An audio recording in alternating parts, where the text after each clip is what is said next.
Welcome to Third Floor Views, a production of Chesapeake Family Life, where we talk about health, education, and living with kids. I'm your host, Janet Jefferson.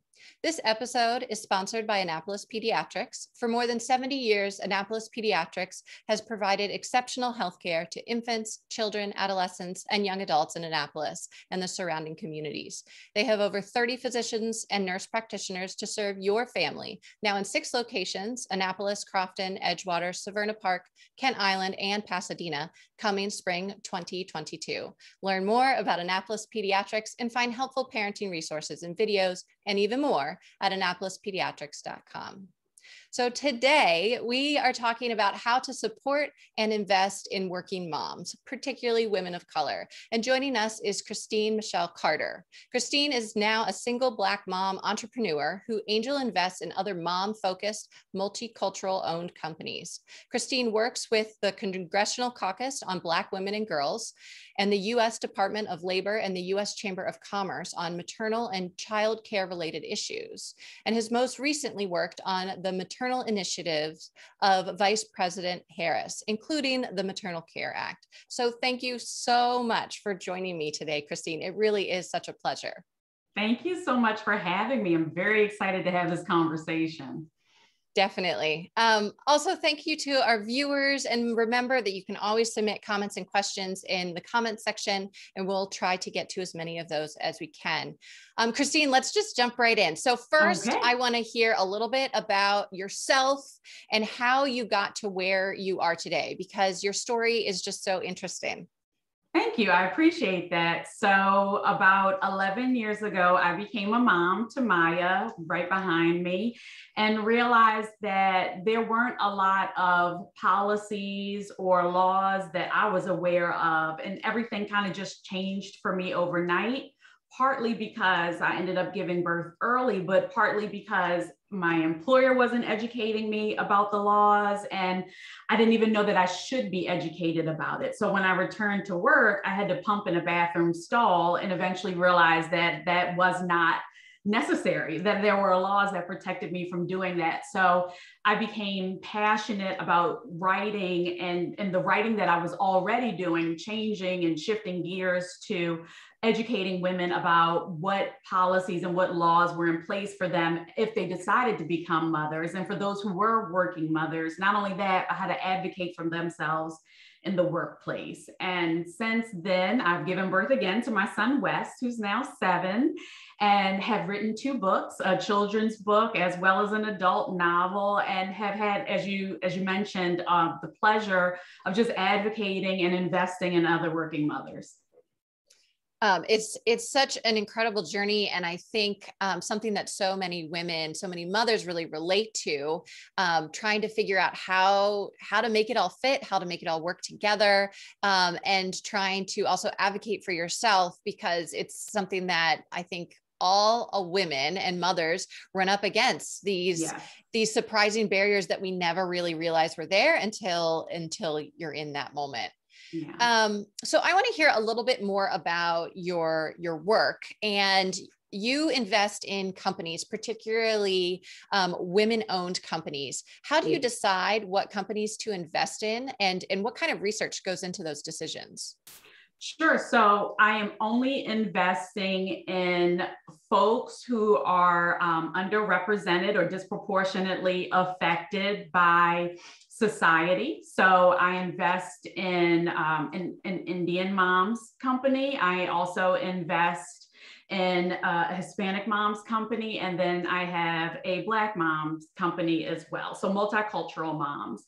And I look at industries that are growing and some of the pain points that general consumers, just America, is facing, and where they are solving for a problem that's occurring. So I invest in CradleWise, which actually was one of Time's inventions of the year a couple of years ago. It's basically a smart crib that really helps babies stay asleep and parents monitor from afar. And one of the biggest problems facing young moms today is trying to figure out how to keep kids asleep. Mm-hmm. The second company is Myavana, which is almost like a hair DNA company where you can find personal personalized support and beauty products that prevent you from spending a bunch of money on hair and beauty products that you don't need. And they have a partnership right now with Unilever, which is absolutely awesome. And then the third company is Lilu, which is a hands-free breast pumping kind of bra, which I think is phenomenal because I certainly didn't have that. I was waddling with the Medela from one side of the bed to the next, trying to make sure I didn't get out the cord out of the wall. So I'm always looking for something that I can relate to in an industry that's growing and something that solves a pain point. It's so relatable in terms of thinking about like, okay, what works for moms and what works for you. And it sounds like on some levels, it's a personal decision in terms of like, I believe in this product and I want to see it succeed. And I think so often, when you're first thinking about investing and you've got this money and you're just like, oh my gosh, where am I going to put this? And you don't know a lot about it. You can easily go to a big bank or an investment firm and they can say, okay, here's our portfolio. And, you could just put it here. I love the eye roll. And let me not roll my eyes because honestly, my accountant would kill me because I do have a diverse portfolio. But when you are starting off with investing, I think there are two misconceptions. The first is that you should chase what's growing and you shouldn't. Mm-hmm. You should absolutely invest in an industry you know a lot about and something that you are passionate about because you'll know where the trajectory is headed. But secondly, that it takes thousands of dollars to invest. And it doesn't. I mean, if you have a girlfriend who has this up and coming business and she creates jewelry, you can invest as small as $100 in her business and help her use that money towards social media advertising like Facebook ads or TikTok ads. And you've invested in a company. That's great advice. And I think those are really good reminders that you should invest in things that you know about because you're the expert. So you know where the market's going. And then that even a small amount makes a big difference, especially into women-owned, mother-owned businesses. I'm going to ask you this question. And I feel like it's a question that we hear a lot, but I feel like we can't hear it enough. Why is it so important to support Black women-owned businesses, women of color? What's the history behind it? What are the numbers behind it? Why does it matter?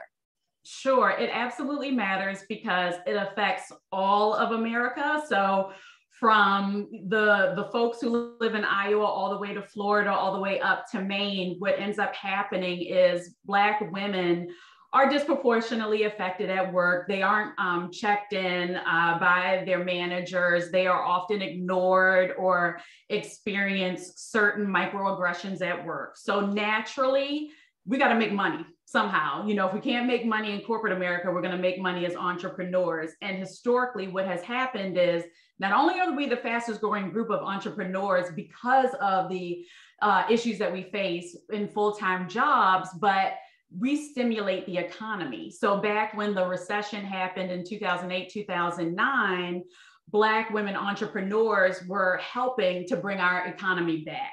So as you continue to invest in Black-owned businesses and support Black-owned businesses, it kind of a rising tide lifts all boats. I might have that backwards. I'm not really good with the jargon, but you know what I love mean. It. Yeah. Right. Basically, what ends up happening is it just helps all of us economically and continues to cause inflation to go down and kind of gets everything stabilized again. And it also that money that you're giving to a Black-owned business, it goes right back to their community. So you're seeing not only the immediate and the local effects of that, but it does have national implications as well. I want to read some of these numbers that I got from you, which you took from Forbes magazine. So Black women earn only 63 cents per every $1 earned by white, non-Hispanic men. Black mothers are more likely than any other racial or ethnic group to be their family's main breadwinners at 68% versus 37% for white mothers. Over 50% of Black mothers are also caring for an aging family member at the same time. And these family caregivers spend more than 34% of their annual income on expenses related to providing care. And that's from Forbes. Those numbers are are stark and they're in your face. And I think they show just how resilient and resourceful Black women are. But I think those numbers really back up like why we need to invest, because these women are powerhouses. And as you said, they are the foundation of moving our economy forward and getting out of the holes that we have gotten ourselves into.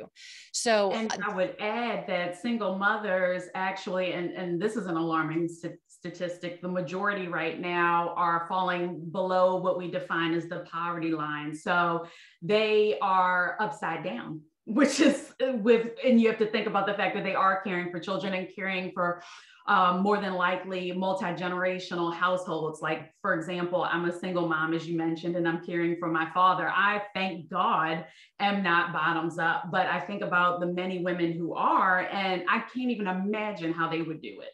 Right.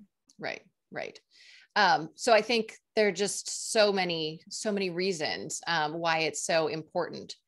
On the flip side, so we already talked a little bit about this, but I'd love to hear more. What advice do you have for moms who are looking to invest their money? So they've got some money that they're excited to invest in.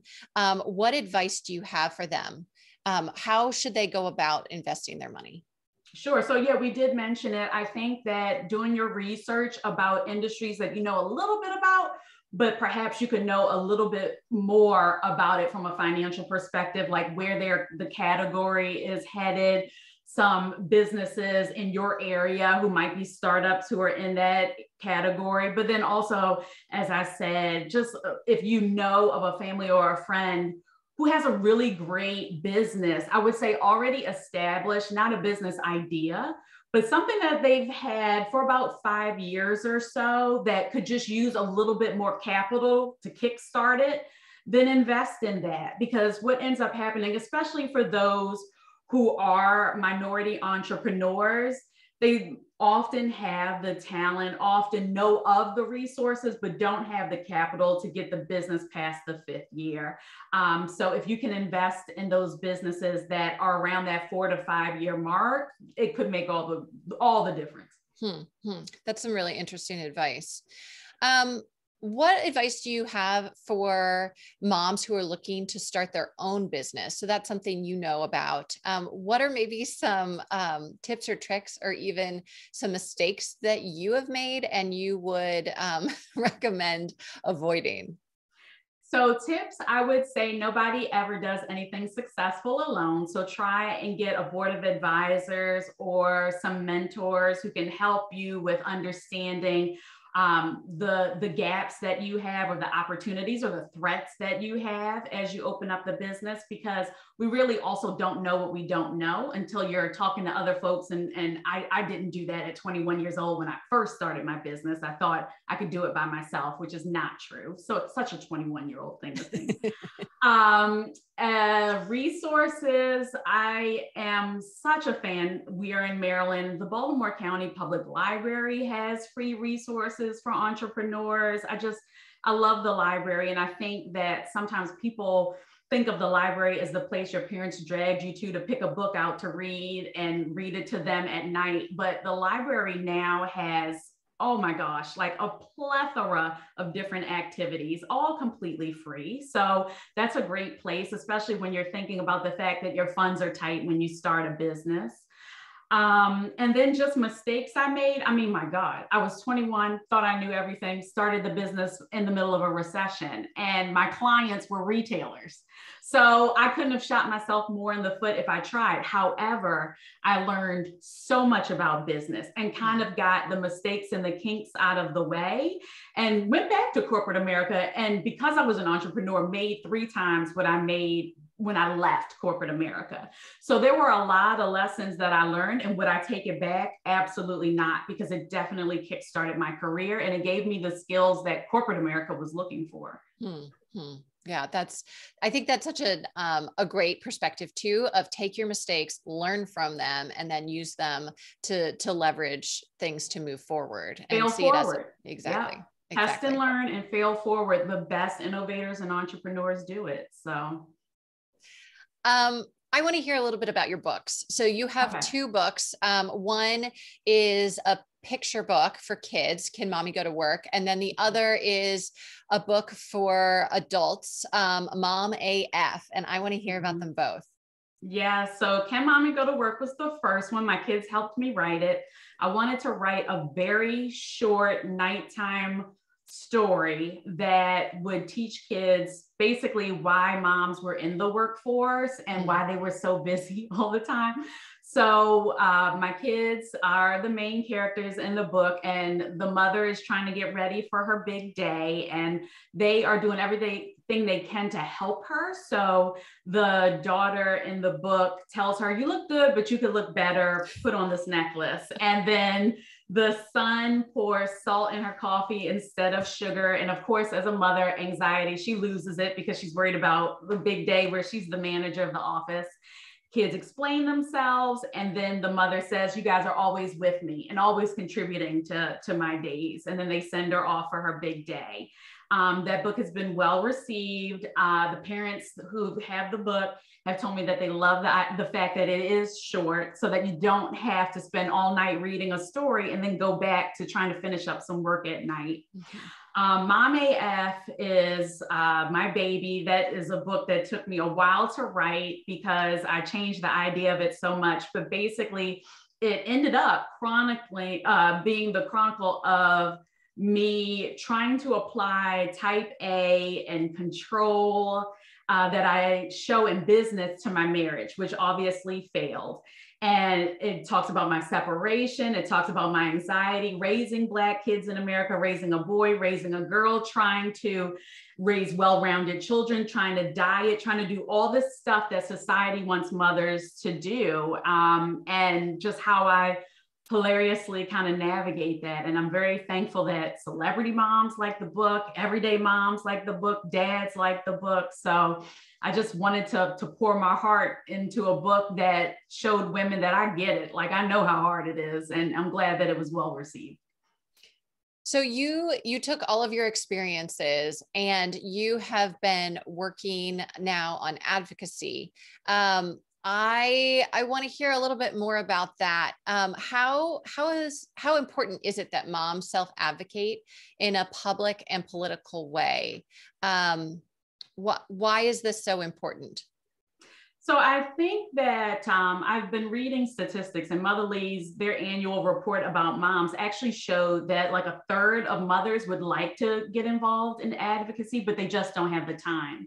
And what I find interesting about that is that if you don't have the time, but maybe you have the money, you can support a nonprofit that can advocate, like 2020 Mom, which advocates for mothers and maternal health and postpartum support and tries to reduce maternal suicide, which is just a great organization that I'm an executive committee member of.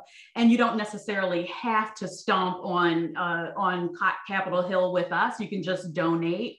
But on a personal level, I think it's important that mothers advocate and speak up for themselves, because if you don't, who is going to? You're the only person who really cares about your well-being, be it at home, advocating for yourself with your children and setting boundaries, or advocating for yourself at work and saying, actually, I am a mother. I am different from how I was prior.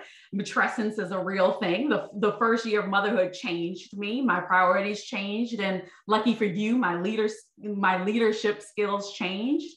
But at the end of the day, I need to reprioritize my work, or I need to think about what balance looks like for me. I think so often we try to put ourselves as the martyr and put ourselves last so that we can show that we care, but you can care and still advocate for yourself, and you can care and advocate for others even if you don't necessarily have the time. Mm-hmm, mm-hmm. How has the pandemic changed things for mothers? And thinking about this through sort of an advocacy lens, I know that, you know, as a mother myself, but then looking around, listening to social media and listening to my own friends and family, it's rough out there. It's rough. How, I know. I mean, what do we have to do? Like, what do they want us to do to give us a national paid leave policy? I don't know what it would take. Like, does it take, I can't even give an example because honestly, there are so many nonprofit organizations. There are so many business leaders. There are just so many moms who are just literally screaming in football fields on the brink of death and destruction. What does it take to give us a national paid leave policy? It is hard AF out here for all mothers, no matter what your color, no matter what your age, no matter what your annual income. So, and what kills me is it was hard like this prior to the pandemic, and the pandemic just exacerbated it and highlighted it for men. Let's just be real. It highlighted it for men, that all of the things that we do in the household. And what kills me further is that when you interview men, like the New York Times did, they think that they have it hard, but they don't have it nearly as hard as working mothers have it. So, I mean, that's why I continue to be an advocate for working moms, because it is absolutely ridiculous what we have to put up with on a daily basis at work, at home, what the government is throwing us, the fights that are going back and forth between the Senate and the House of Representatives. It's just ridiculous. It's absolutely ridiculous. Just give us a national paid leave policy, integrate with our employers, realize that childcare and a strong parental leave policy actually helps with economic development in the cities. Everything is intertwined. Everything is intertwined. I'm off my soapbox. I'm done. I mean, there's, as you very clearly pointed out, there's so much work to be done. And I think it's really easy to feel frustrated. It's easy to feel frustrated as a mother, as a woman. And then, you know, thinking about where we are with racial reckoning in this country, there are so many reasons to feel frustrated. So how do you stay positive? How do you stay positive and productive? Because I know you are working on so many projects right now. So especially in your advocacy work, how do you do it? Can't say I stay positive, Janet. Can't say that I do that, but I remain realistic. And honestly, that's a lot. Asking that from me is a lot, and not to be negative is a lot.